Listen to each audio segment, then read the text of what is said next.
Part 4. You will hear part of an environmental studies lecture on tree planting.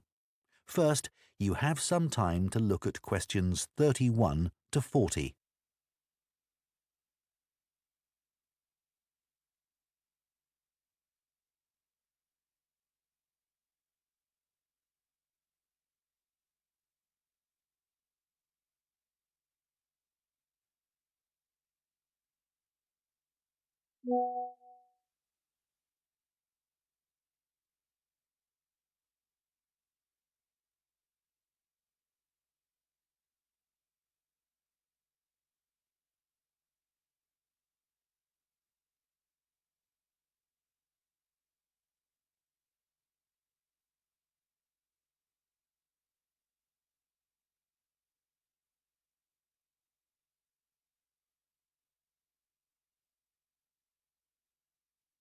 Now listen carefully and answer questions 31 to 40.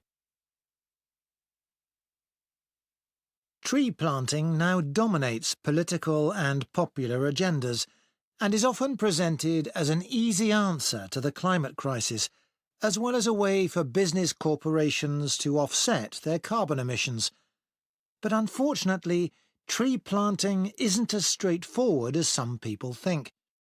When the wrong trees are planted in the wrong place, it can do considerably more damage than good, failing to help either people or the environment. Reforestation projects are currently being undertaken on a huge scale in many countries, and it's crucial that the right trees are selected. A mix of species should always be planted, typical of the local natural forest ecosystem and including rare and endangered species, in order to create a rich ecosystem. It's important to avoid non-native species that could become invasive. Invasive species are a significant contributor to the current global biodiversity crisis and are often in competition with native species and may threaten their long-term survival. Restoring biodiversity that will maximise carbon capture is key when reforesting an area, but ideally any reforestation project should have several goals. These could include selecting trees that can contribute to wildlife conservation, improve the availability of food for the local community, and maintain the stability of soil systems. Meeting as many of these goals as possible, whilst doing no harm to local communities, native ecosystems and vulnerable species, is the sign of a highly successful tree planting scheme. To ensure the survival and resilience of a planted forest, it's vital to use tree seeds with appropriate levels of genetic diversity, the amount of genetic variation found within a species essential for their survival. Using seeds with low genetic diversity generally lowers the resilience of restored forests, which can make them vulnerable to disease and unable to adapt to climate change. Choosing the right location for reforestation projects is as important as choosing the right trees. Ultimately, the best area for planting trees would be informally forested areas that are in poor condition. It's better to avoid non-forested landscapes, such as natural grasslands, savannas or wetlands, as these ecosystems already contribute greatly to capturing carbon. It would also be advantageous to choose an area where trees could provide other benefits, such as recreational spaces. Reforesting areas which are currently exploited for agriculture should be avoided, as this often leads to other areas being deforested.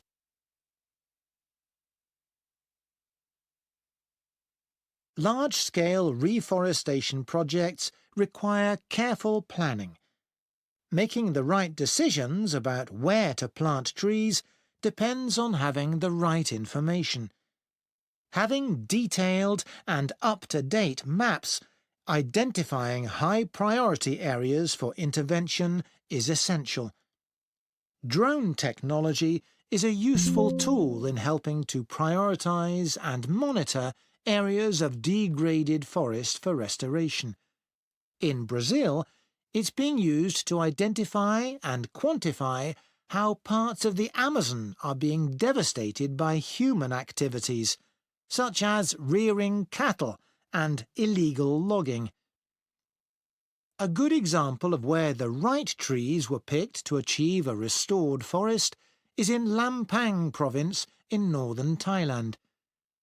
A previously forested site which had been degraded through mining was reforested by a cement company, together with Chiang Mai University. After spreading 60 centimetres of topsoil, they planted 14 different native tree species, which included several species of fig. Figs are a keystone species because of the critical role they play in maintaining wildlife populations.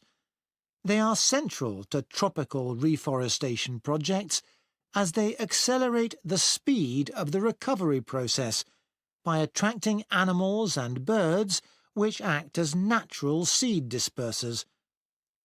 This helps to promote diversity through the healthy regrowth of a wide range of plant species. Unlike the majority of fruit trees, figs bear fruit all year round, providing a reliable food source for many species. At this site, for example, after only 3 rainy seasons, monkeys started visiting to eat the fig fruits, naturally dispersing seeds through defecation. Reforestation projects should always aim to make sure that local communities are consulted and involved in the decision-making process.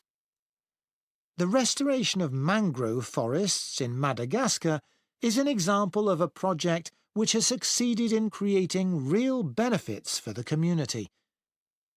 Destruction of the mangrove forests had a terrible impact on plant and animal life, and also badly affected the fishing industry, which was a major source of employment for local people living in coastal areas. The reforestation project involved hiring local people to plant and care for the new mangrove trees. Millions of mangrove trees have now been planted, which has resulted in the return of a healthy aquatic ecosystem. The mangroves also act as a defence against the increased threat of flooding caused by climate change. What's more, the local economy is more stable, and thousands more Madagascans are now able to send their children to school. One other important point to consider